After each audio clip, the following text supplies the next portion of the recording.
massacres ont eu lieu entre février et juin 1985. Kalasoum Nanré, la victime Manchot qui s'est présentée ici devant vous,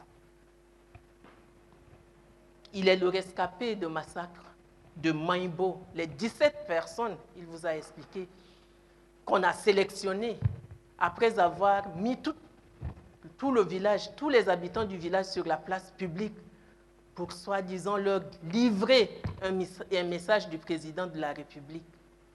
Et ensuite, on les a exécutés.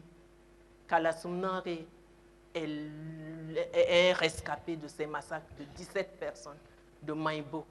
À la question de savoir comment il a reconnu le ministre de l'Intérieur, Brahim Itno, il a répondu sans embâche.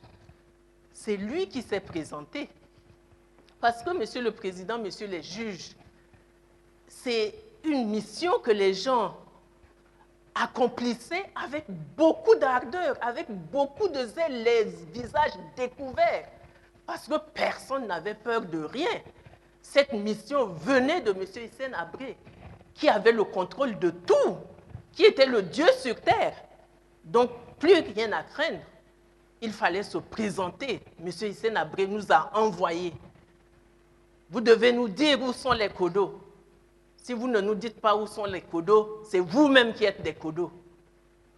Vous qui êtes valides, levez-vous. On les amène à l'extérieur de la ville et on les exécute. Et on se présente, c'est moi, l'envoyé de Hissène Habré.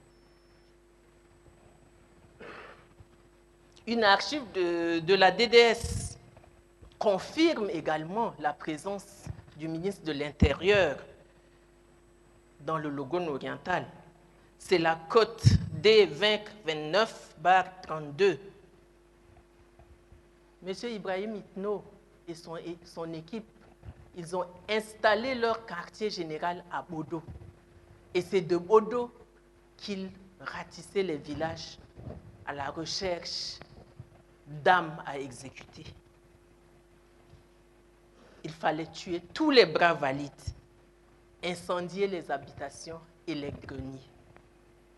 Toujours M. Bandim Bandoum, on le cite parce que c'est quelqu'un de l'intérieur qui connaît le système et qui n'a aucun intérêt, Monsieur le Président, Messieurs les juges, à mentir. Bandim Bandoum donc dit ceci concernant le massacre de Bodo. Les forces qui étaient là, je cite, les forces qui étaient là-bas les poursuivaient. Arrivés dans les villages, on ne faisait pas la part des choses. Voilà, les villages sont brûlés. Des gens sont arrêtés. Voilà, la situation était insupportable. Un agent de la DDS qui dit la situation était insupportable. Le 27 juillet 1985, un massacre sans précédent, pour emprunter les termes de M. Neldiwa Moromgar devant la chambre ici, devant votre chambre. Un massacre sans précédent s'est déroulé en Galo.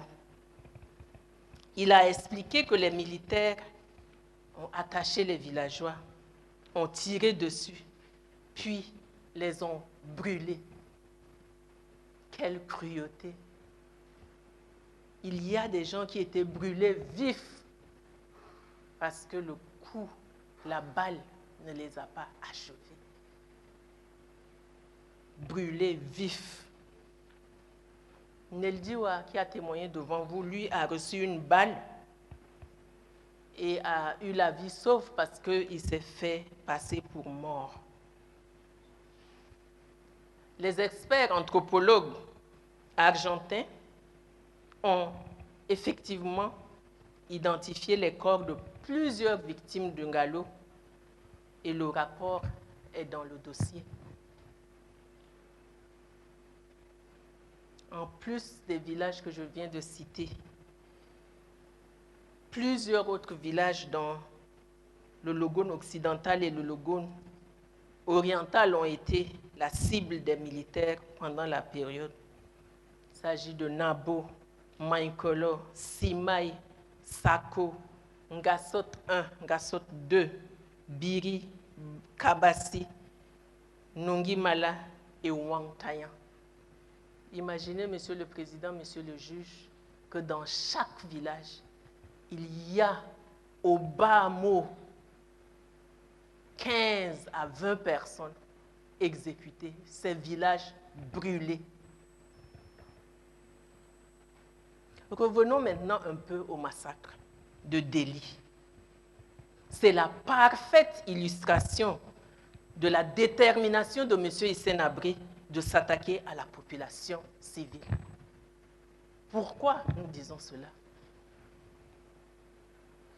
Sous prétexte d'une cérémonie de réconciliation des Kodo qui sont pourtant ralliés, désarmés et hors de combat.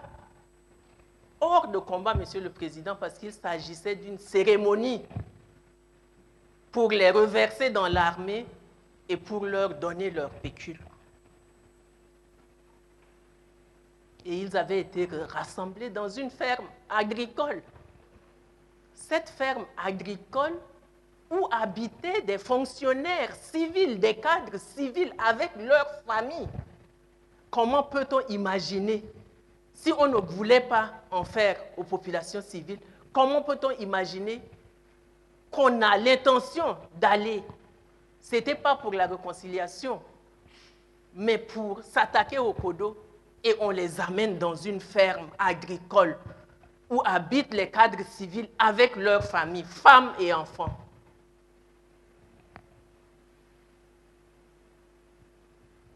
Et donc ce jour-là, il n'y avait pas seulement les ex-Kodo. L'annonce du gain de 60 000 francs. Nous sommes dans un pays pauvre et à l'époque, la famine faisait rage. L'annonce du gain de 60 000 francs a attiré les habitants du village. Les jeunes étaient venus nombreux à Delhi, à la ferme de Delhi, pour pouvoir bénéficier de ces 60 000 francs. Et c'est en ce moment où les curieux même étaient nombreux, parce que c'était ça la supercherie. Il fallait attirer les gens pour pouvoir les massacrer. Et alors, on ouvre le feu. On tire sur tout ce qui bouge dans la ferme de Delhi et aux alentours. Monsieur Ngaramnodi Domnade, l'un des rescapés qui a déposé ici devant vous, il était l'adjoint chef de la ferme de Delhi. Il a témoigné en ces termes, et je cite, « Nous leur avons fait savoir que nous sommes des agents de l'État. Des agents de l'État régulièrement en poste à la ferme. Nous n'avons rien à voir avec les Kodo. Ils nous disent sèchement, entendez les militaires, que nous tous à la ferme, nous sommes des Kodo. Il n'y a pas de fonctionnaires ici. Donc, ils ont refusé de nous comprendre. Pendant qu'ils étaient en train de parlementer avec nous, les tirs ont commencé. Les tirs ont commencé. Des fonctionnaires qui vous disent, nous, on n'a rien à voir avec les Kodo. Nous sommes dans notre lieu de travail, nous sommes devant nos bureaux. On leur dit non, il n'y a pas de fonctionnaires, vous êtes tous des Kodo. Et M. Domnadier continue, c'est la débandade, parce qu'il tirait de partout. Il tirait de partout. Et il a appelé cela un véritable carnage, pour emprunter toujours les propos de M. Ngaramnodi. Il continue en disant, ils ont tendu un piège au Kodo. Et c'était vraiment un piège, pas seulement au Kodo, mais à toute la population civile de Delhi et des alentours de Delhi qui était venue parce que attirée par le gain de 60 000 francs. Et puis, Monsieur le Président, Messieurs les juges, en quelques heures, 700 personnes, 700 âmes, hommes, femmes, enfants confondus, M. Ngaramnodji vous a dit que son enfant de 9 ans, un enfant de 9 ans qui est complètement hébété par les tirs courts, on le rafale, on le tue. Un enfant de 9 ans peut être Kodo, peut être allié des Kodo, peut financer les Kodo. Certains employés de la ferme croyaient trouver refuge dans leur bureau. On est allé les abattre dans leur bureau. Dites-nous que là encore, c'est des Kodo qu'on est allé abattre et qu'on ne recherchait pas des cadres sudistes. Dans leur bureau, les 7 agents de la ferme ont été abattus. Ngaramnodji et son collègue ont eu la vie sauve parce qu'ils ont eu la chance de s'échapper par la fenêtre. Monsieur Hissène Habré, nous ne le répéterons jamais assez, était totalement informé de tout ce qui se passait, spécialement cette cérémonie. Il était informé parce qu'on a des preuves, Monsieur le Président, Messieurs les juges. Une délégation officielle avait visité la ferme. Et cette délégation, le 27 août 1984, a envoyé un message au président de la République. Parce que, comme Maître Moudéna le disait, M. Hissène Habré contrôlait tout. Il devait être au courant de tout. On devait se référer à lui pour tout. Et donc, un message lui a été envoyé par la commission qui était dans les 2 Logone pour lui demander, et je cite, de toucher les autorités militaires. Ça, c'est les termes du message. Toucher les autorités militaires comme chef, de faire venir l'équipe de paix et de recensement. Cette fiche se trouve à la cote D2025-70. Monsieur le Président, Messieurs les juges, ces répressions étaient planifiées au plus haut niveau de l'État.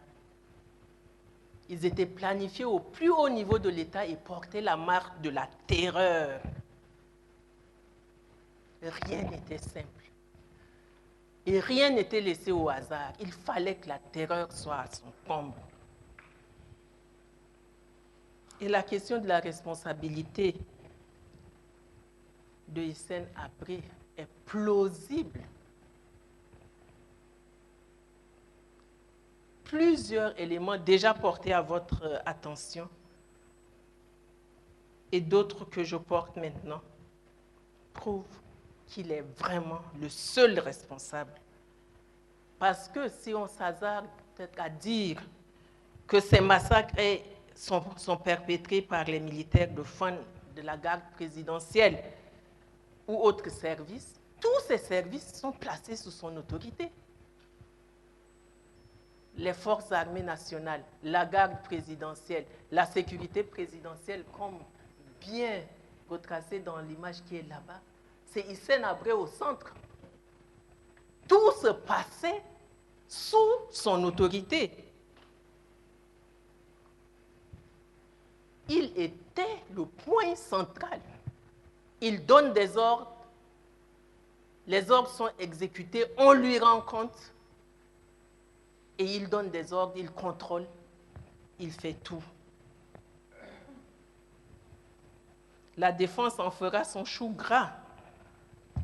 Mais de la même façon que M. Idriss Déby, l'actuel président du Tchad, chef d'état-major de l'époque des faits, ait dirigé ces massacres, ne change absolument rien en ce qui concerne également la responsabilité de M. Hissène Habré.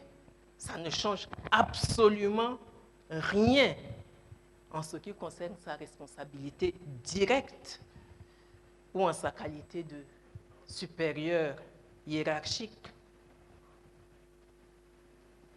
De la même façon, quels que soient les responsables de toute mission et opération, la responsabilité directe ou hiérarchique de M. Hissène Habré reste totalement engagée. Qui plus est, son absence à N'Djamena pour une petite dizaine de jours entre le 29 août et le 10 septembre 1984 ne peut pas justifier son ignorance de tous ces faits. Et mon confrère l'a bien développé.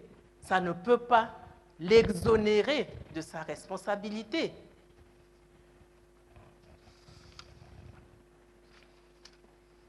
M. Hissène Habré ne peut pas arguer qu'il n'était pas au courant de ces atrocités.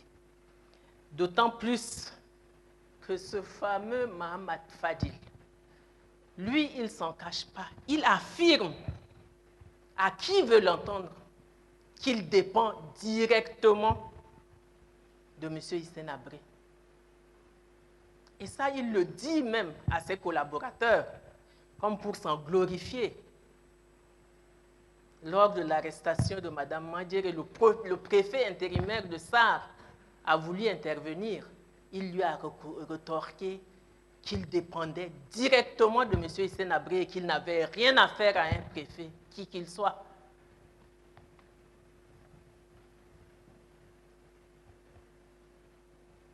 Comme on l'a déjà dit, le fait qu'il détienne une liste de personnes à éliminer est une preuve palpable.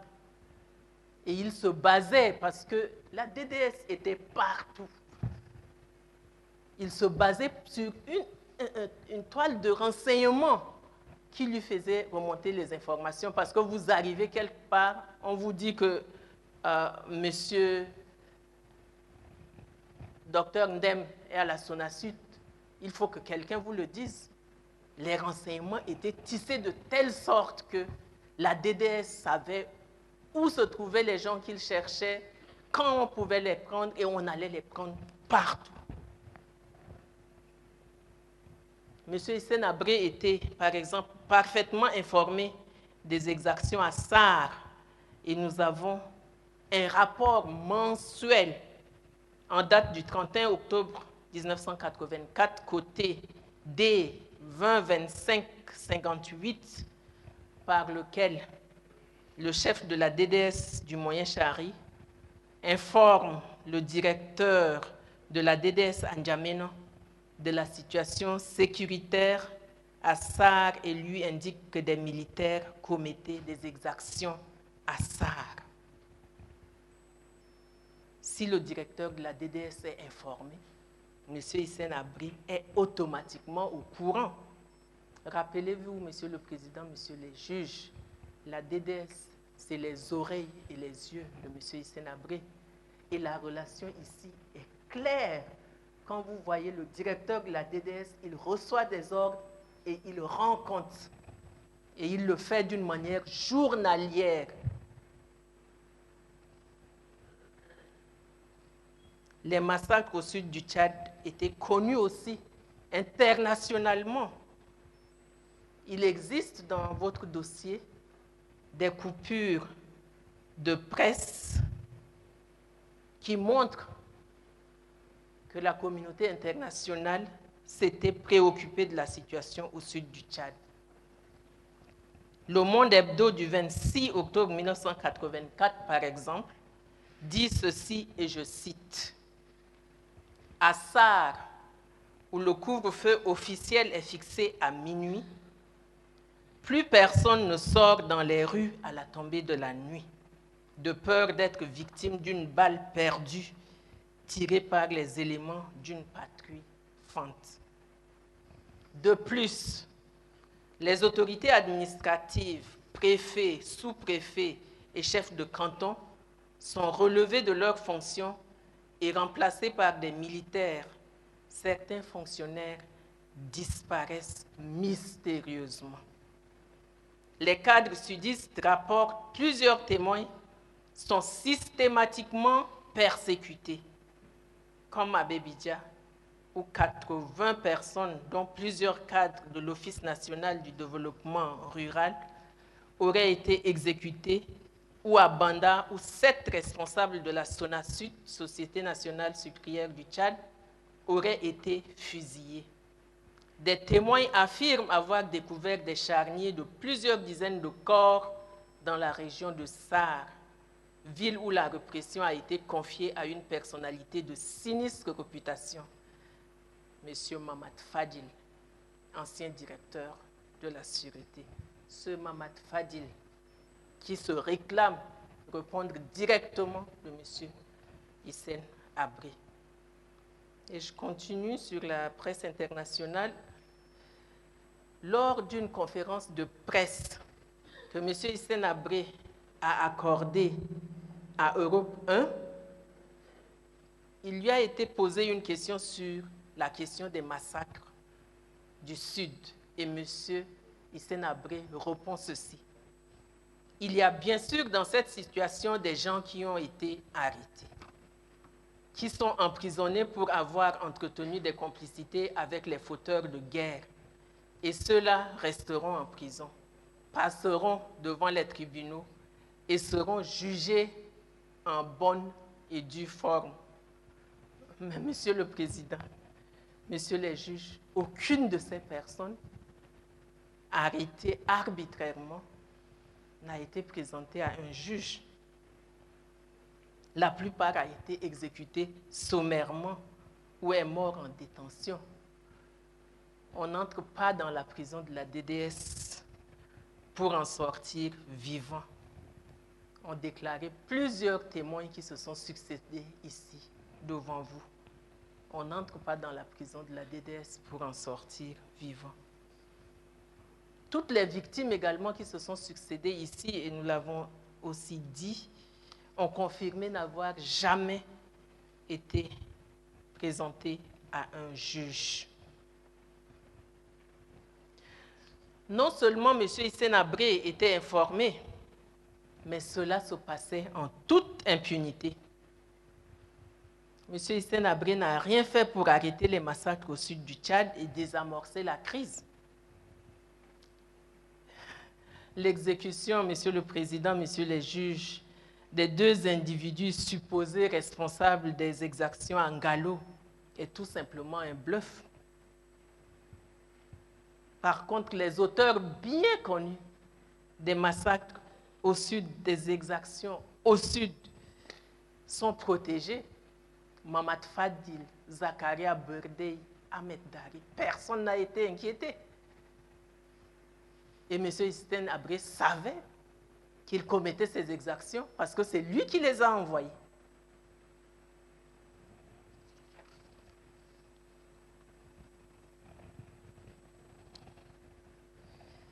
Après 1982, la situation sociopolitique continuait à se détériorer dans tout le Tchad. Les violations des droits humains allaient crescendo. La vie humaine était complètement dévalorisée et la société déshumanisée. L'atmosphère était lourde.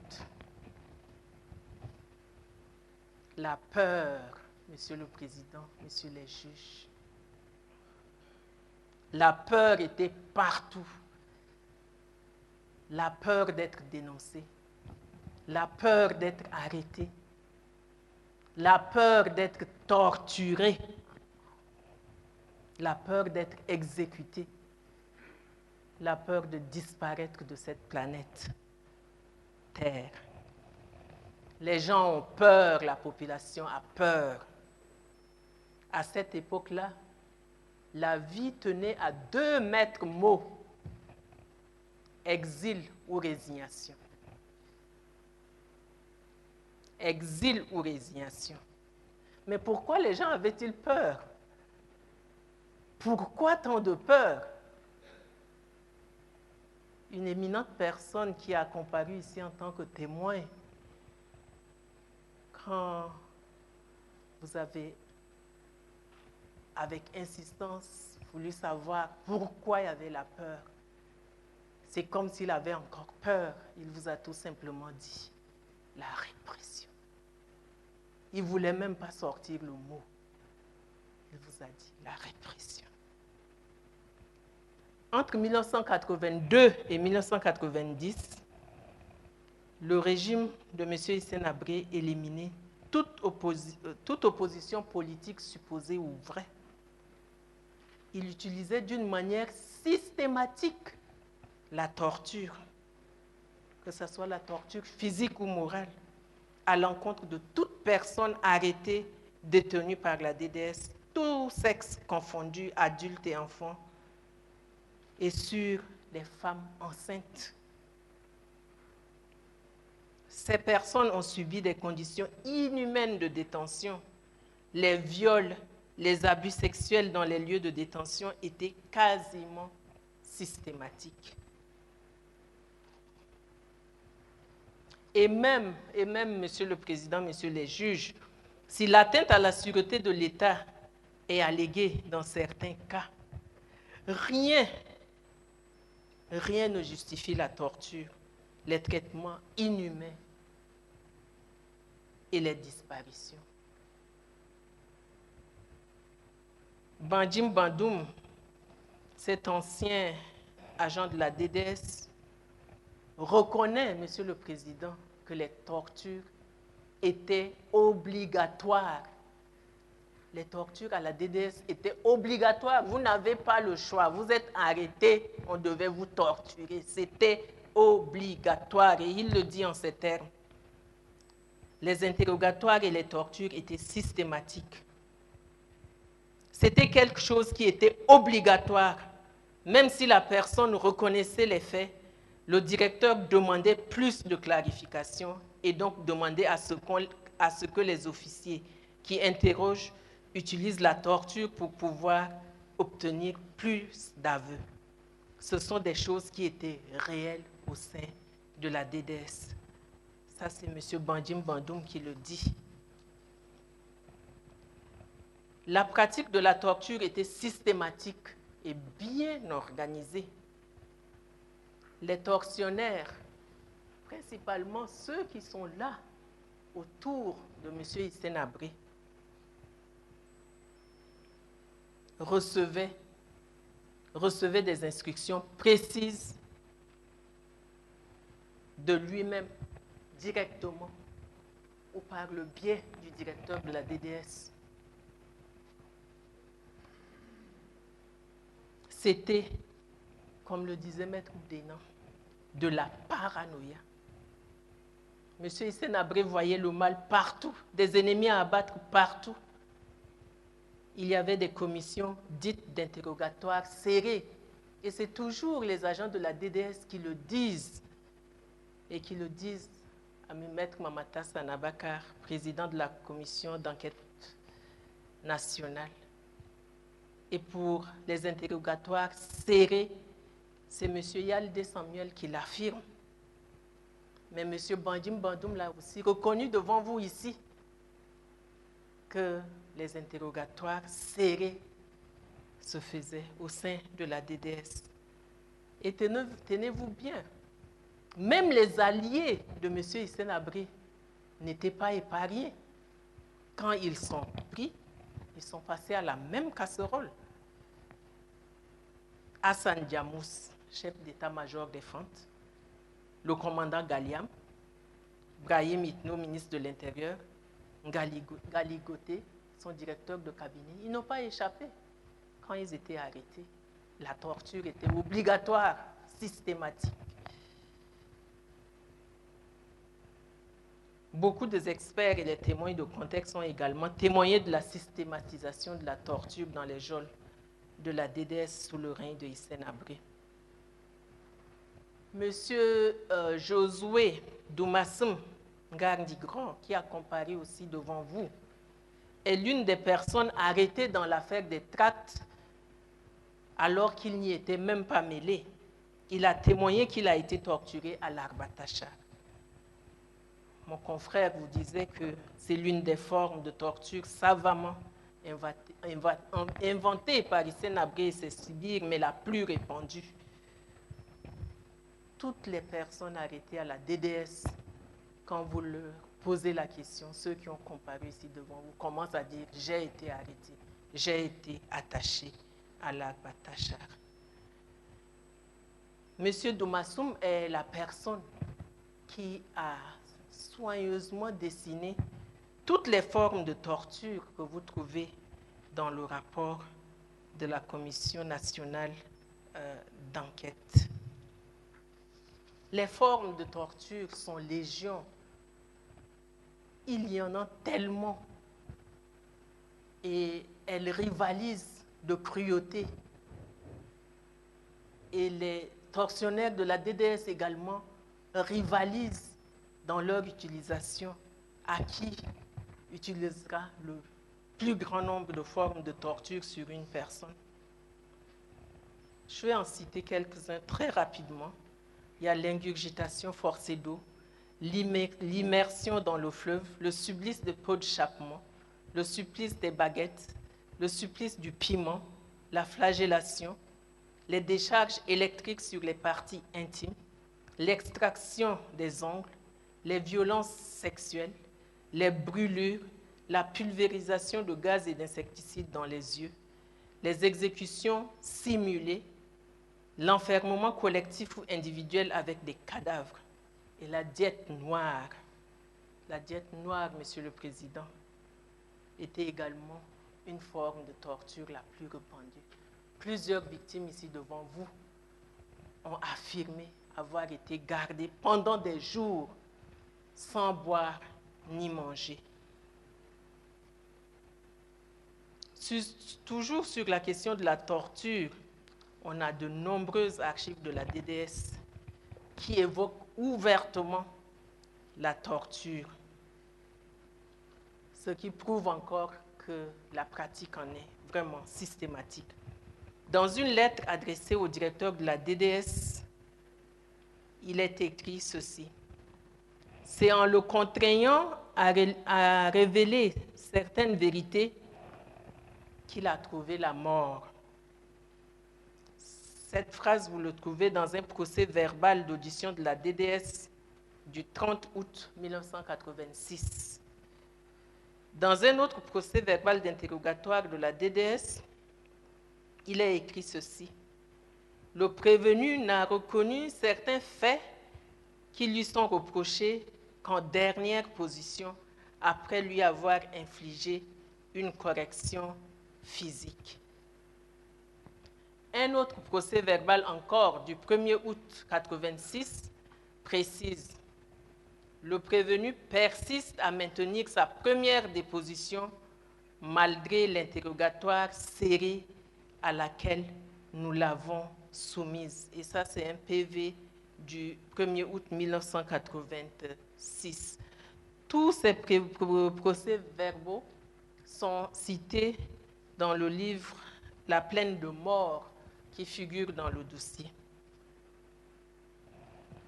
Il y a également une fiche de la DDS à l'attention du président, côté D38 à 191, qui résume les interrogatoires de plusieurs Ahawa.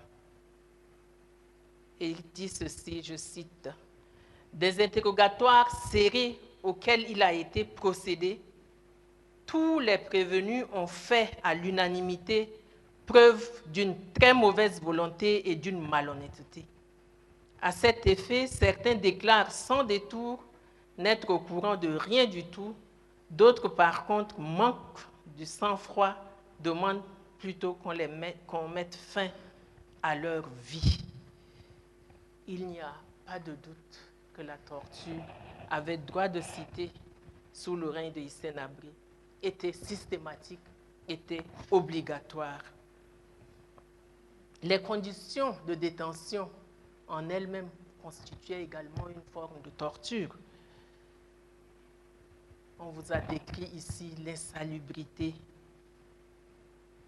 l'absence de toilettes, les détenus qui vivaient dans leurs déchets, envahis par des milliers d'insectes, le surpeuplement. Dans une petite cellule, on met des dizaines de personnes entassées les uns sur les autres. Une cellule, la cellule C, dite cellule des morts, retient particulièrement l'attention et a été même une fois fermée à l'aide d'une voiture parce que tellement il y avait des gens à l'intérieur que la porte ne se fermait pas. Il a fallu que Abba Moussa prenne la voiture, fasse marche arrière pour pouvoir fermer cette porte. Et imaginez,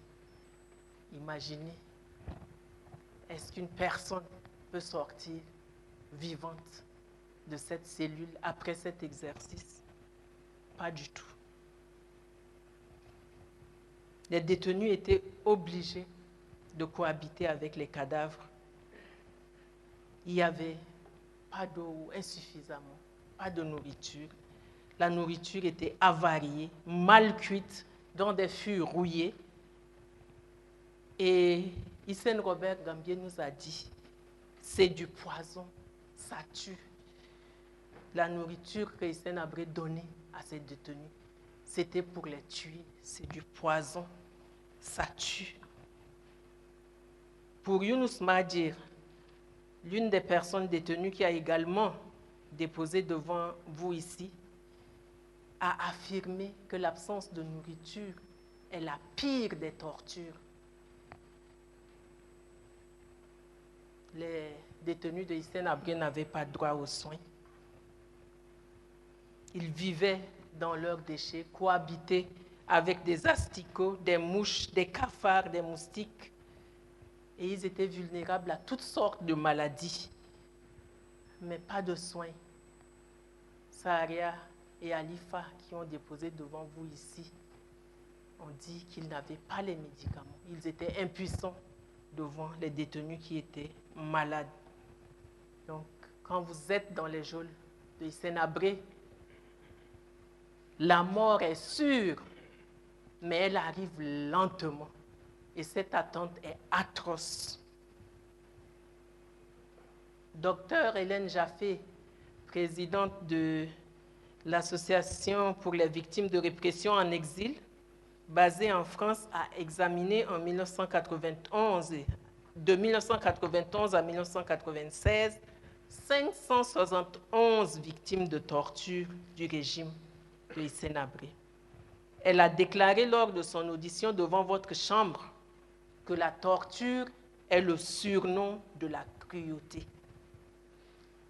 Elle s'applique à l'essence même de l'individu qui n'en guérit jamais. On ne guérit jamais de la torture. La torture torture longtemps parce qu'il y a des séquelles.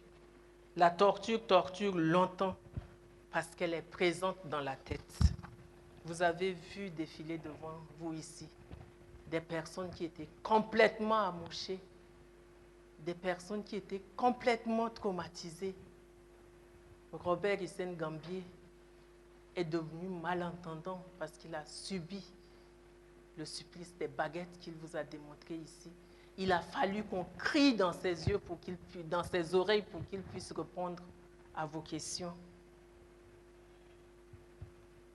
Mais la pratique de la torture est la pratique qui a engendré un climat de peur, un climat de terreur au sein de la population tchadienne.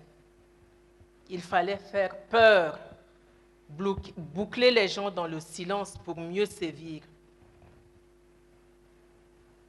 Si on utilisait cette pratique, c'était pour faire peur, une sorte de domination, une sorte de terreur, a déclaré M. Bandim Bandoum devant votre juridiction. Monsieur le Président, Messieurs les juges, les femmes arrêtées et détenues ont été torturées, ont été violées, ont subi des conditions de détention aussi difficiles que les hommes, sans qu'aucune attention particulière ne soit portée quant à leur état de santé et de grossesse. Plusieurs ont été exécutés. Monsieur Hissène Habré n'a pas hésité. Il n'a pas du tout hésité à déporter des femmes dans le désert tchadien pour servir d'esclaves sexuels à ses militaires. Plusieurs de ces femmes détenues ont témoigné devant vous, et je vais en citer quelques-unes. Fatime Hachim Saleh.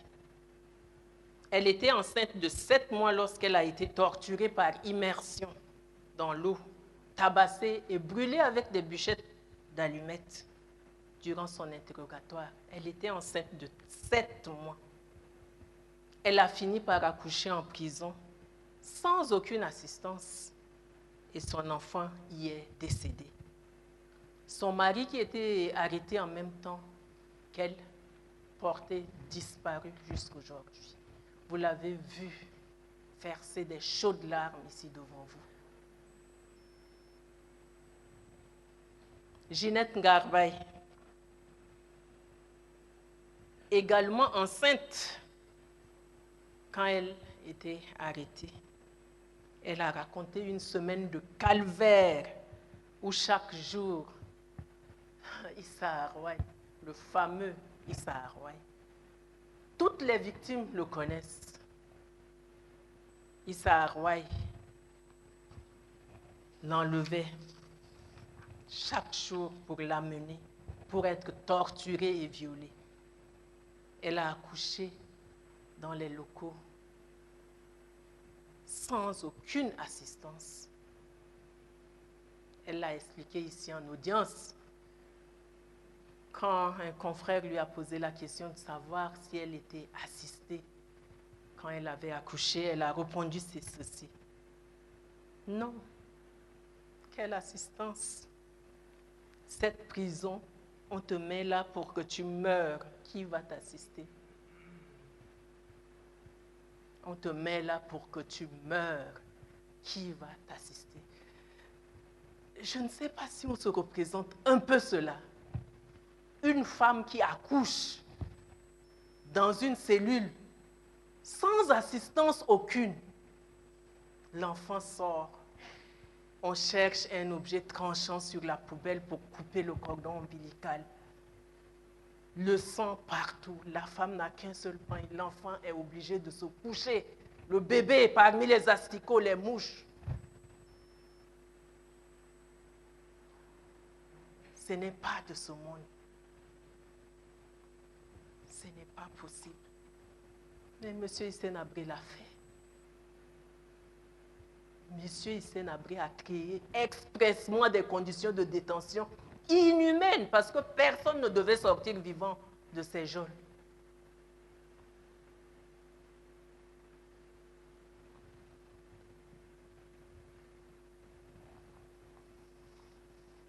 Bandim Bandoum toujours et M. Alifa Gaston, Saria Asnegué ont confirmé devant vous qu'il y a eu même des naissances d'enfants dans la prison.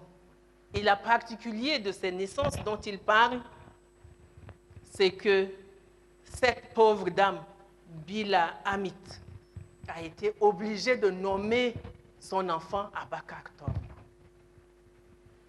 Monsieur le Président, quelle forme de torture!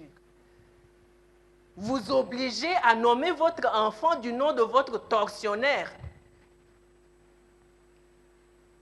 C'était pour imprimer d'une manière indélébile dans la tête de cette femme que Abakar Torbo est son tortionnaire. Elle n'a pas survécu. On ne survit pas à ce genre de choses.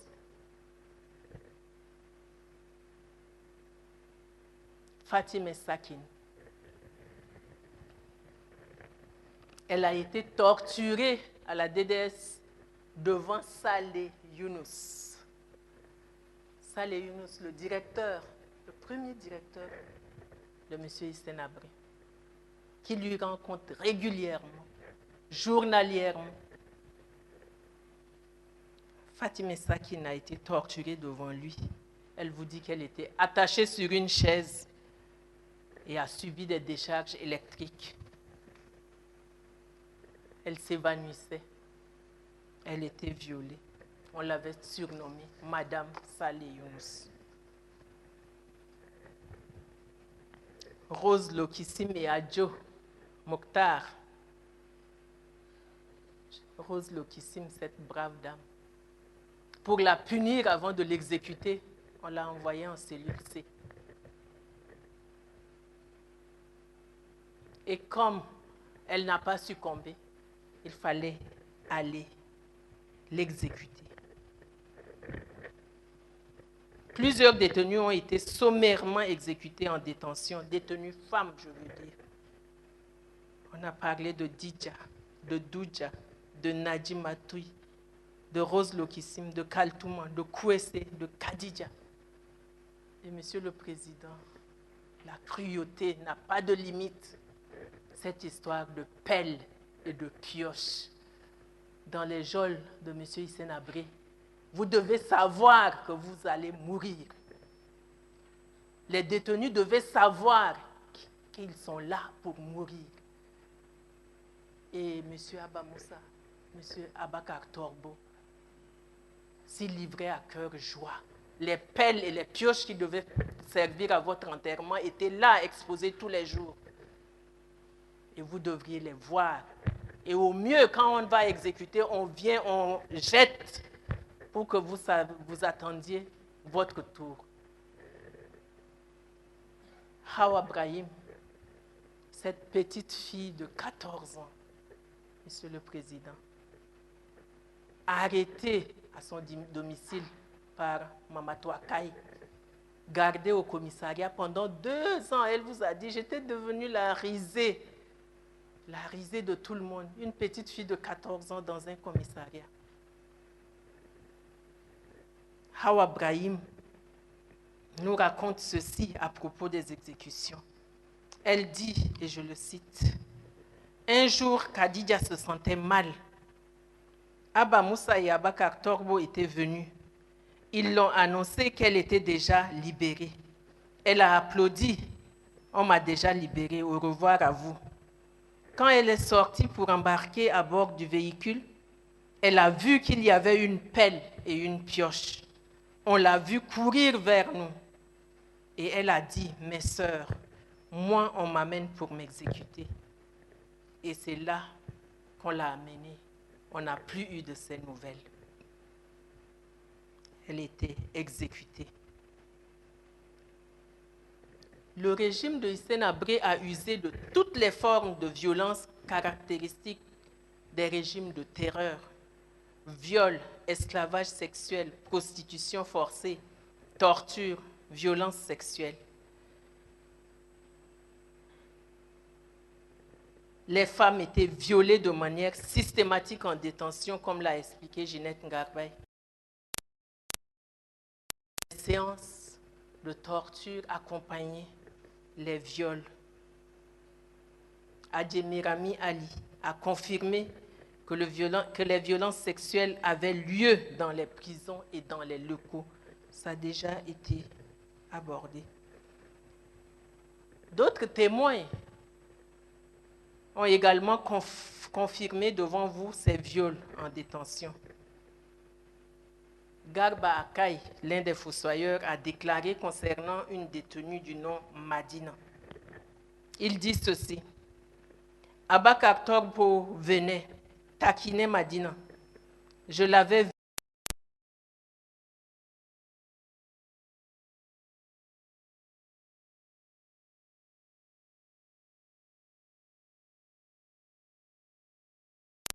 On lui avait introduit un câble électrique au niveau de ses parties intimes.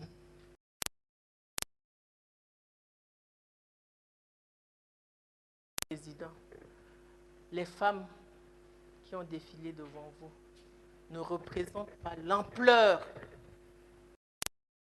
subie des violences sexuelles. Docteur Hélène Jaffé, qui les a examinées, a précisé devant vous ici que parmi les Tchadiennes, il y a beaucoup plus de violences sexuelles. Peut-être préfèrent-elles garder le silence. Beaucoup ont effectivement préféré garder le silence. Maître, c'est juste pour vous rappeler qu'à 17h30, nous arrêtons les débats et qu'il n'y aura pas 1 minute de plus parce que, comme je l'ai rappelé, pour l'équité des débats, chacun devra observer minutieusement le temps qui est réparti, qui aussi est imparti à sa partie de plaidoirie. Je finis bientôt, Monsieur le Président. Devant vous, 4 femmes ont été entendues. Malgré la douleur, la pression culturelle et religieuse, elles ont bravé la honte et ont eu le courage de témoigner devant vous de l'horreur de la cruauté qu'elles ont subie. Kaltouma Defala, Hawa Brahim, Adjemerami, Khadija Zidane ont brisé le tabou. Mais, Monsieur le Président, ce tabou a déjà été brisé par M. Hissène Habré lui-même, président de la République, qui avait le devoir de protéger ces femmes. À ces femmes, je leur dis, par votre courage, votre refus de la résignation, votre altruisme, vous envoyez un message fort aux Tchadiens, aux Africains et au monde entier, pour qu'aucune femme, dans aucune circonstance, ne soit plus chosifiée, déshumanisée, déportée pour servir d'esclaves sexuels ou d'objets sexuels. Vous avez été les porte-voix de Adje Fatime Youssouf, Azina Sako, Adje Mabrouka, Abakar, Mariam Bakit, Augustine Bokor, Kaltouma Elikoussou, Nelmel Antoinette, mortes après leur déportation. Ces femmes sont des héroïnes de la cause des femmes, des héroïnes de la justice, des héroïnes de la lutte contre l'impunité. Kaltouma Defala a déclaré avec beaucoup d'élégance et d'humanisme devant vous ici, quand on lui a posé la question de savoir quels étaient ses sentiments. Elle a dit « Je n'ai pas de haine. Quand je vois ce grand monsieur incapable de piper un mot devant moi qu'il a transformé en objet, j'ai plus de haine. Je suis fière. Oui, ces femmes devraient être fières. Vous devriez toutes, à l'unisson, dire plus jamais ça dans notre Tchad. Certains d'entre elles ont parlé du tabou, de la honte à parler des sévices sexuels. Mais il est temps aujourd'hui que la honte change de camp. La honte est dans le camp de M. Hissène Habré. Leurs témoignages se corroborent et sont appuyés par les documents de la DDS et d'autres témoignages. Il ne fait aucun doute que M. Hissène Habré connaissait le sort qui leur était réservé. Il était au courant de leur arrestation et déportation. Cette déportation qui a eu lieu en 2 phases. Un groupe de femmes a été déporté à Kalaït et un autre à Ouadjidoum. Les femmes déportées là-bas, l'objectif était clairement défini. C'était pour servir d'objet sexuel aux militaires. Cette déportation est confirmée par Romain Gadibati, ancien mécanicien de l'armée de l'air, qui, lors d'un voyage à Kalaït, a vu ces femmes prisonnières et dit qu'elles étaient toutes apeurées et ne pouvaient pas répondre à ces questions. Hawa Brahim et Azina Sako étaient 2 petites filles qui étaient avec leur maman. Imaginez la douleur des mamans qui étaient impuissantes devant leurs enfants qu'on enlevait quotidiennement pour aller violer. Hawa Brahim a déclaré ceci. À Ouadjidoum, la mort était encore préférable et je ne peux pas vous raconter tout ce qui s'était passé. Mais comme d'habitude, Monsieur le Président, Messieurs les juges, les avocats de la défense ont considéré que la beauté des victimes avait provoqué le viol, que d'ailleurs, et je les cite, pour des impératifs de sécurité et d'ordre public, ces femmes étaient déportées. Mais c'est des assertions simplement honteuses et lamentables. On ne peut pas ridiculiser ces femmes qui ont subi des pires formes de torture, qui ont subi ces violences sexuelles-là. on évoque aussi le besoin sexuel pour qualifier tout cela, mais je le redis, c'est tout simplement honteux. Et ces femmes, comme je le disais, sont des héroïnes. Mais Monsieur le Président, je finirai par là. Les répressions au sud du Tchad se sont passées. Mais ironie du sort, Monsieur le Président, Messieurs les juges, Hissène Habré va se retourner aussi contre ses alliés d'hier, ceux-là même qui lui ont prêté main forte pour réprimer les populations au sud du Tchad. Et ils vont subir le même sort. Il s'agit notamment des Adjaraï et des Zahawa. Et le cas de ces deux ethnies va être traité par mon confrère Maître Soulgan. Pour ma part, j'ai ainsi plaidé. Merci. Bien, je vous remercie, Maître. En fait, je voudrais rappeler qu'il y a un temps qui est réparti à chaque équipe. Maître n'était pas obligé de terminer aujourd'hui. Il aurait pu continuer demain. Mais l'heure que nous avons arrêtée, ou les heures que nous avons arrêtées resteront les mêmes pour pouvoir contrôler effectivement cette équité de procès. Sinon, je n'obligeais pas Maître à pouvoir achever ces.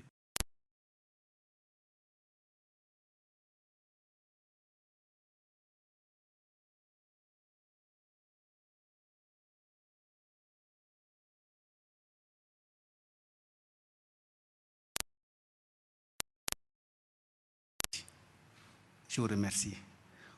Pour la journée d'aujourd'hui, nous terminons, nous suspendons à 17h30 et nous reprendrons le procès, le cours de procès avec les plaidoiries à partir de demain à 9h. Je vous remercie.